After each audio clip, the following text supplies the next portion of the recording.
Kartais juokaudama sakau, kad po visų savo patirčių galiu save vadinti narcisistinio elgesio sutrikimo ekspertė, nes ne tik, kad teko užaugti su narcisistiniais asmenim, bet vėliau ir būti santuokoje su narcisistiniu asmeniu, ko tuo metu net neįtariau, visiškai nieko apie tai nežinojau. Dėl to dabar dalinuosi su jumis, kad galbūt yra žmonių, kurie irgi nežino ir esate tokioje situacijoje ir galbūt šitą informaciją jums gali padėti. Vienas iš esminių bruožų išduodantis, jog žmogus turi narcisistinį elgesio sutrikimą, tai jog jis visuomet nori būti dėmesio centre bet kokią kainą ir jeigu tas dėmesys yra nukreiptas kažkur kitur, tai toks žmogus darys viską, kad tą dėmesį susigrąžinti, todėl dažnai tokie žmonės sugadina asmeninės šventes, gimtadienius, kažkokius asmeninius laimėjimus, pasiekimus. Tai kai atsisuku atgal ir prisimenu save, tai nuo tos akimirkos, kai įžengiau į tos santykius,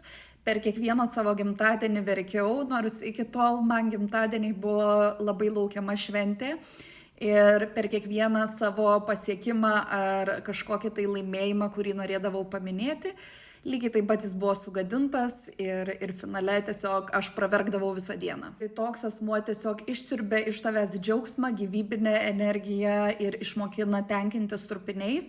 Ir neretu atveju, kadangi ir pats ateini į santykį iš žaizdos, tai dažnai dar ir dangstai tokį toksinį elgesį. Todėl aplinkiniai dažnai net neįsivaizduoja, kas vyksta už uždarų durų. Tiesa yra ta, kad pačiam išeiti iš tokių santykių gali būti tikrai labai sudėtinga, todėl verta ieškoti pagalbos, verta ieškoti palaikymo sistemos. Tai jeigu jauti, kad atsidūrei tokioje situacijoje, aš galiu tau padėti, galime dirbti arba asmeninės mentorystės principu, arba personalizuotos meditacijos pagalba. Jeigu surezonavo, tai susisiek su manim asmeninė žinute.